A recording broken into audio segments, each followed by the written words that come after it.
Hi everybody, welcome back to my channel, Nonstop Talking with your girl here, Vivian Liu.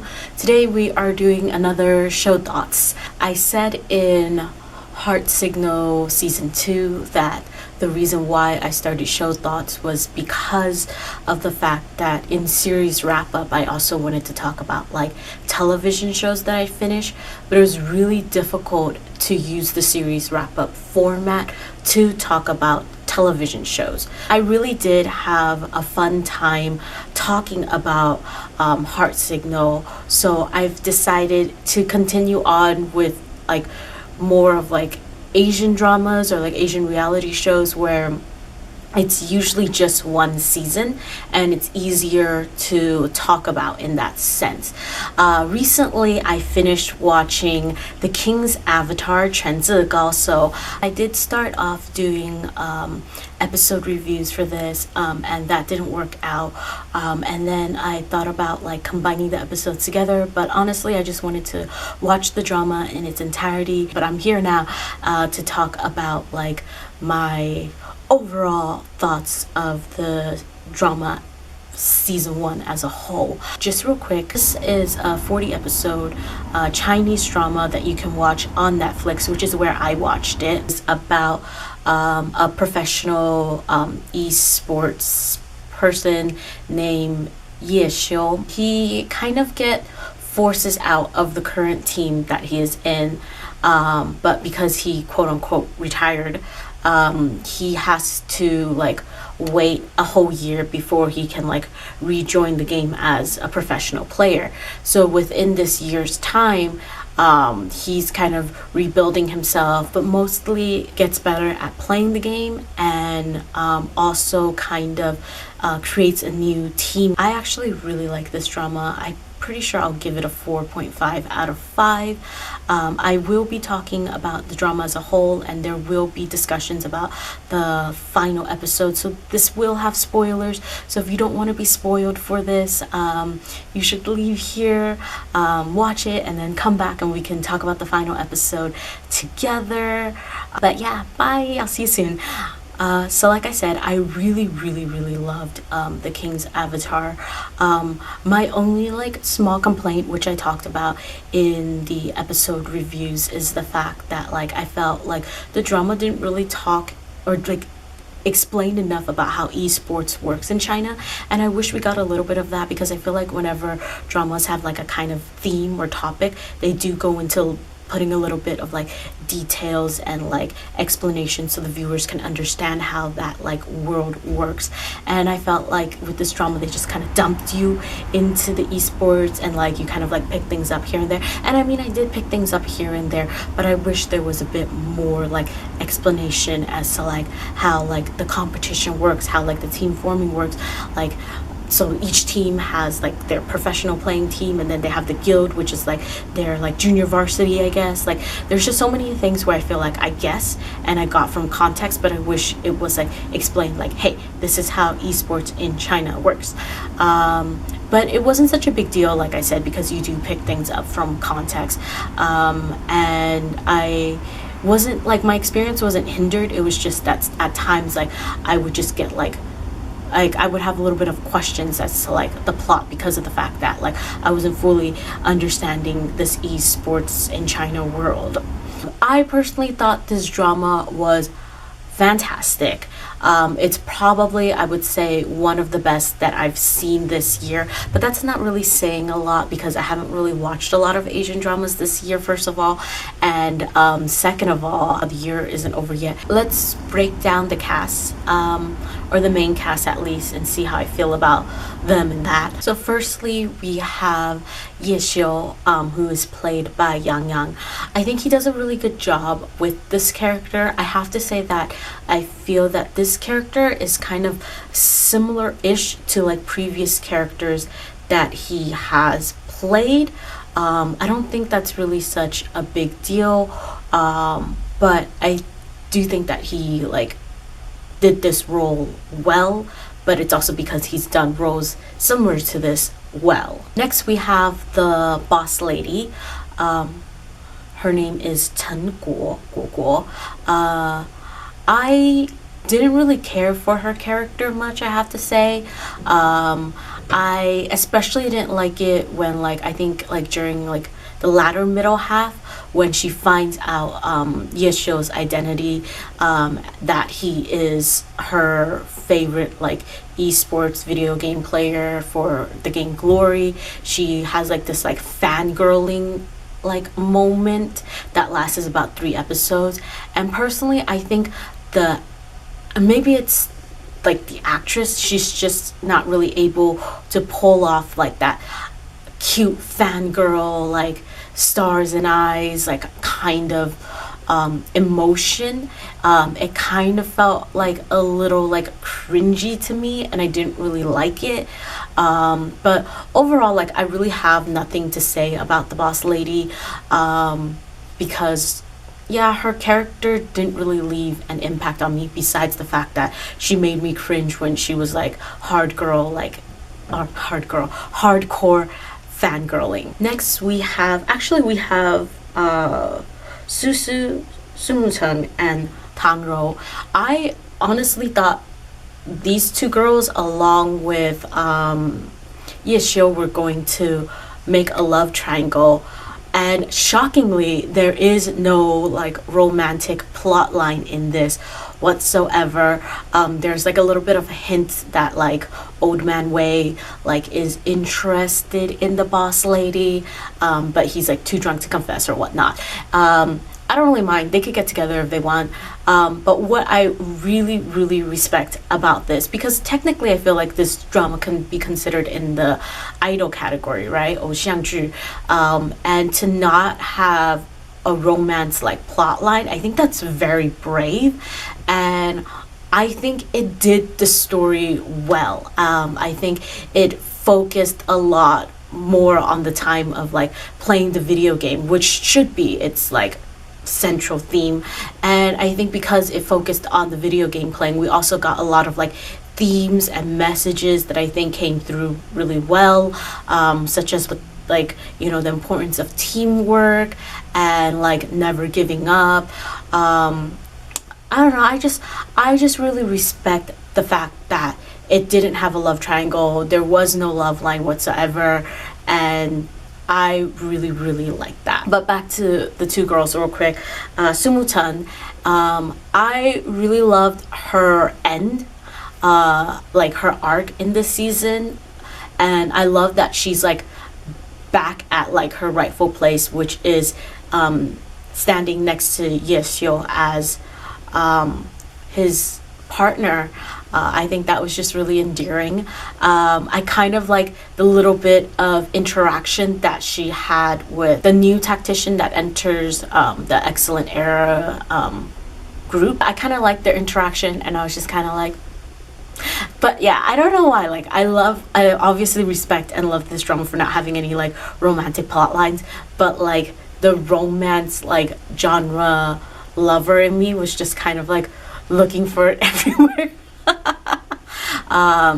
But it was no big deal. Next we have Tangro. I would say like I probably like Sumuchang more than Tangro, but I think Tangro's growth in this was really good too. How like she did that whole arrogant thing where like I can take on 3, if I don't, like I would quit the game, and then she does like this whole like apologetic thing. Like her character development and growth was really good. Honestly, I think like most of like the main characters had like really good growth and development, which I think carries out the plot, because I do think that this drama or this story is very character focused. There are a lot of people in this drama, and obviously like I can't go and like talk about every single one of them. I think the team that Yeshio has created, I like most of the people in it. And besides that, there's like that talkative boy in the, oh my gosh, I forgot what, a Blue Rain team. I think he's the co-captain, I believe. He ended up really growing on me, especially like when he's like during like one of the few final episodes where he's like the MC or of the game, or like the announcer, one of the 3. I thought he really did add humor to this drama, and I appreciated that. I also really like Team Tyranny's co-captain.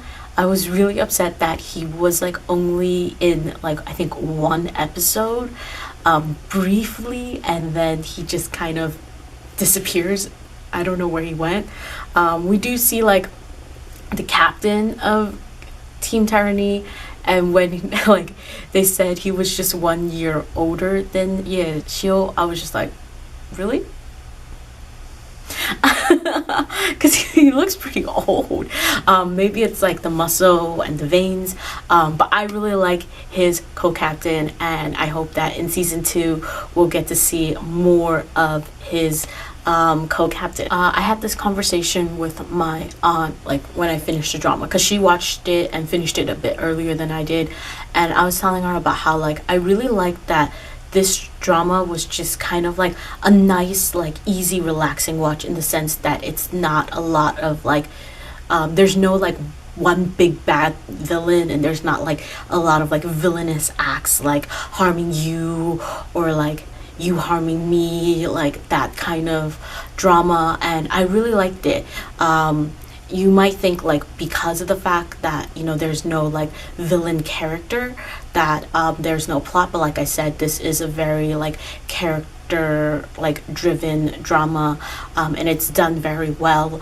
And I'm not saying like there's like no like bad characters. Obviously there's like overconfidence and arrogance and like some cheating, but it felt very like real life, in the sense that like it wasn't so much like typical like Chinese drama, a lot of like harming. I don't know how like to really like fully explain this, but I just like that it was a fun watch. I mean, there's like dramas that are good in those sense, that has those aspects, but this one doesn't, and I think it was good that it didn't have that. Like even the manager of like Excellent Error, you think like, oh, he's the baddie character, but in the end he also has that like heart to heart with Yeshio, and I just think like, wow, I really like this. I really like that everyone is just like kind of here to like play this video game and be themselves and live their life, chase their dreams, and there's no like pushing other people down, or like there's no like a lot of like maliciousness, and I think that's really what it is. Like there's not a lot of malice in this, and I enjoyed that. My aunt really wanted to know like what was the reason why Yeshio's like childhood best friend and Sumu-chan's like brother, like why did he pass away, like why is he dead, and I told her that there's a season 2, so it'll probably talk about that in season 2. So what are some of my hopes for season 2? I really do hope that Excellent Era will be able to rebuild. I was kind of shocked that they lost. I wasn't really sure like why they lost, but I was really shocked that they lost. But obviously like Team Happy has to like move on, and they already had that battle with Excellent Error, but I do hope that Excellent Error can rebuild. I think it would have been perfectly fine to see like Team Happy lose, and then the second season be about Team Happy like going at it a second time and coming back stronger and just like blowing everyone out of the water. But I guess the second season it's gonna be like, now that Team Happy has made it into the league, now they have to compete with all these teams that we've been introduced to, which is also nice. I'm like looking forward to it. I think it'll be really interesting. Like I said, I hope that in season 2 we do get to see a little bit more of Tyranny's co-captain. I personally like really like him. Also, we didn't really get like kind of a conclusion or a finish with the leader of Excellent Arrow's guild. He was kind of one of the baddie characters as well, because he wanted to keep like thwarting like Yeshio's like advance, or like Yeshio's return. So I wonder what he'll do when second season comes back. Maybe like he'll actually become like a member of Excellent Error, and maybe troubles will stir from there. but we've already seen that because of the addition of the new like tactician, that Sun, the captain of Excellent Era, has really like grown. So I don't know, there's just a lot to look forward to in season 2, and I think season 1 was so good and so much fun. I enjoyed it, my aunt enjoyed it, and I'm just like highly anticipating season 2. I think season 2 is probably going to be the time where like some romance lines will be introduced, but like at this point, like I love that everyone is just kind of friends with everyone, that I don't want any of the main characters to get caught up in their feels with each other. So any of like the predictions that I made about like that love triangle, or like who ends up with who in my episode reviews and stuff like that, like I hope that none of that happens. Like the side characters, the secondary characters, they can couple up, but like the core main characters, like please don't have them couple up, just because I think the friendship that they have right now is like really precious, and like let's just be friends, stay friends. Funny thing, my friend's boyfriend actually read the light novel, watched the anime, and then watched the drama, and he tells me that the drama sucks. Like out of the 3, like the drama's the worst, and he was just saying that like the anime stays more true to like the light novel and didn't add a lot of like unnecessary drama.